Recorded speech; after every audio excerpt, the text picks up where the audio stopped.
hello. Magandang gabi sa inyong lahat mga kababayan.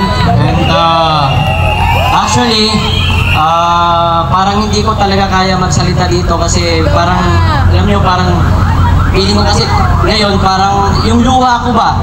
Tutulo talaga siya kasi nung una pong araw na nandun po kami, nagpunta po doon yung mga pulis, nanginginig ako kasi alam nyo, talagang saksi ko simula nung unang araw na nandoon po yung mga pulis pumunta hanggang po sa dumating po ng 8 days at pumunta kami ng Maynila kahapon lamang po. So ngayon, alam niyo po mga kababayan ko sa mga nanonood ngayon, even dyan sa mga social media natin, itong sasabihin ko, ito po yung totoong nangyari.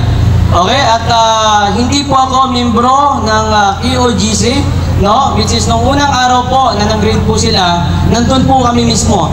Pagdating po ng mga pulis sa Kingdom of Jesus Christ, mga kababayan, yun kaagad ang sinabi ni Torre, na sa gusto't ayaw nyo, papasok kami. Kaya sinabi nga po ni Atty. Torre, no, sige, wala na tayong magagawa, papasukin sila, basta ang importante, maging mahinahon. Okay? Sinabi po ng mga pulis sa amin, wala kayong dapat ikatakot. Kasi papasok kami dyan, isama nyo lahat ng mga camera nyo, titingnan lang po namin ang bawat location. Okay, so nung time na yon, ang bawat isa po sa amin, even yung mga membro po ng QOGC, naging panatag po ang loob.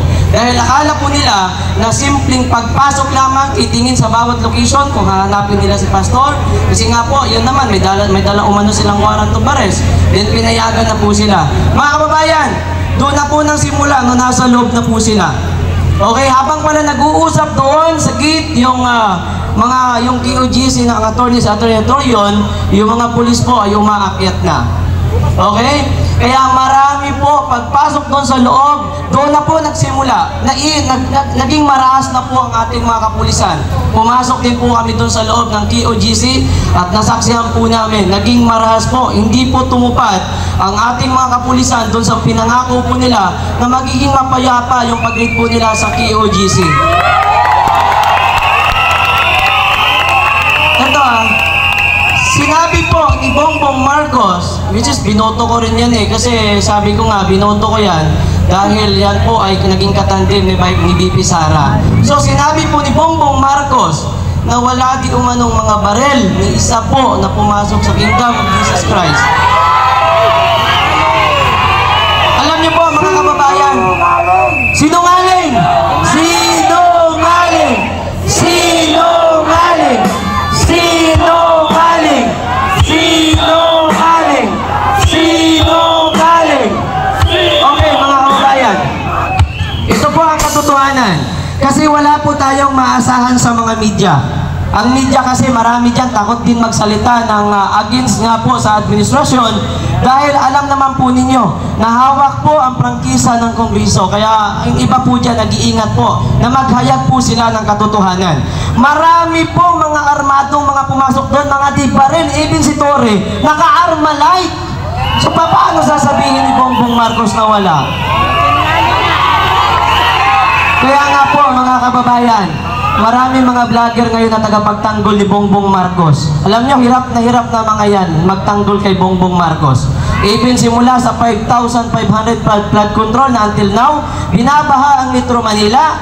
Doon pa lang mga kababayan, hirap na yung mga tulunggis ng mga vlogger na kasama naman namin dati yan na sumusuporta kay former President Rodrigo Duterte.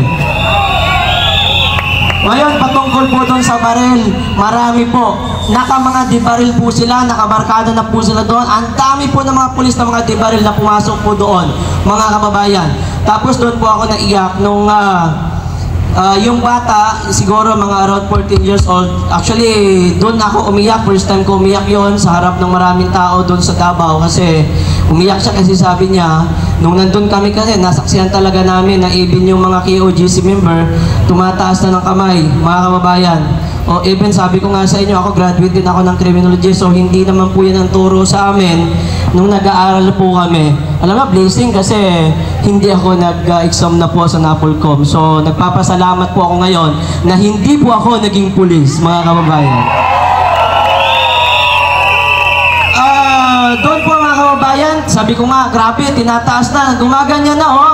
Gumaganyan yung mga membro ng KOGC. Kasi bakit naman kasi tinutulak pa ng mga pulis, which is private property na yon. Nandyan yung kalsada, nandito yung mga membro. Pero yung mga pulis parang hindi, alam nyo, nakakalungkot na yung mga pulis natin, inuutos-utusan lang ng bangag na ito sa maling pinaglalaban nito mga bangag na ito, mga kababayan. Marcos Bangag! Marcos Bangag! Marcos Bangag! Marcos Bangag! Marcos Bangag! Marcos Bangag! Okay, mga kababayan. Doon po ako umiyak sa yung bata na ipit na po siya. Okay, naipit na po siya, pero yung mga pulis tuloy-tuloy pa rin po, tinutulak pa rin at tinutulak. Hanggang saan ako nakalabas ang pangbata, alam mo, yung siguro marami nakapanood dito, Tropang Bisaya YouTube channel. Sabi ng bata, wala kaming magagawa, tumataas na kami ng kamay, pero tinutulak pa rin kami ng mga pulis, which is nasa private property po sila. Alam nyo mga kababayan, nasaksihan po namin, maximum tolerance daw di umano, pinairal po nila. Pero kitang-kita po sa video natin, nandun po kami sa mismong pangyayari na yung mga pulis, pinaghahampas po nila yung mga KOGC member. Actually, hindi lang naman mga KOGC member yung mga nandun, which is yung mga taga Davao, nakiisa na rin po, mga kababayan. Tumataas na ng kamay, gumaganya na, hindi na lumalaban, pero hinahampas pa rin po ng ating mga kapulisan. So, ganyan po ang ginagawa ni Bongbong Marcos, ito, si President Bongbong Marcos. Pero ito pa mga kababayan, nung nandun na po kami sa loob po ng KOGC, alam nyo, hindi din talaga maano sa puso ko dahil marami po ang mga pulis na umiyak. Ito po, totoo ito mga kababayan, hindi po ito kwento lamang. Nung nandun po kami, which is sinasabi po namin, sir, okay ba to? Kaya nyo ba to? Okay lang ba sa inyo na ganito ang nangyayari? Tinutos-utusan kayo sa mga maling kagustuhan po nitong presidente na ito? Alam nyo, marami pong mga pulis po ang umiyak. Okay. Kaya hindi po lahat ng mga pulis, mga kababayan, ay dapat po nating kagalitan. Marami po akong pulis na kinausap sa Davao. Even pagkatapos po namin mag-vlog, kinakausap po namin without camera kasi protection din nila yun. Kasi nga po, sabi po nila sa amin, wala kami sir magagawa. Sabi nga po ng mga pulis Davao, sir, wala kami sir magagawa sir. Which is, hindi namin to gusto sir. Pasensya na talaga sir. Tapos nung nakita ng mga pulis Davao na yung mga naka-helmet na pulis, pinagpapalo yung mga KOGC member, tapos pinagdudot-dot nila, sabi po ng mga pulis Davao, hindi namin kasama yan. Hindi namin yan dito kapresinto sa Davao. Kasi kami mga Davao pulis, hindi namin magagawa yan. Yung mga pulis sir, tinuro niya pa. Yung mga pulis na yan, hindi namin yan mga dito kasamahan sa Davao. Diniploy lang yan dito galing sa ibang lugar. Tapos mga kababayan, di lamang yun, marami pa akong kinausap without camera din. Sir, ano ba yung masasabi niyo? Sir, okay ba sa inyo na mga nangyayari dito ngayon? Alam mo, sabi ng pulis, taga-Jinsan yung pulis na tinanong ko, sabi, sir, wala po kaming magagawa. Kasi dalawa lang po ang option namin dito. Kung susunod po kami, hindi po kami matatanggal sa trabaho. Sir, may anak po ako, maliit pa sir. Meron po akong anak na pinag-aaral. Kung hindi kami susunod, saan kami pupulutin? Patrolman, SPO1, SPO2, saan kami pupulutin? Kung hindi kami susunod dito kay Tore. Pero sabi naman ng isang pulis na natanong ko, sir, hindi po dapat natin masyadong sisihin si Tore.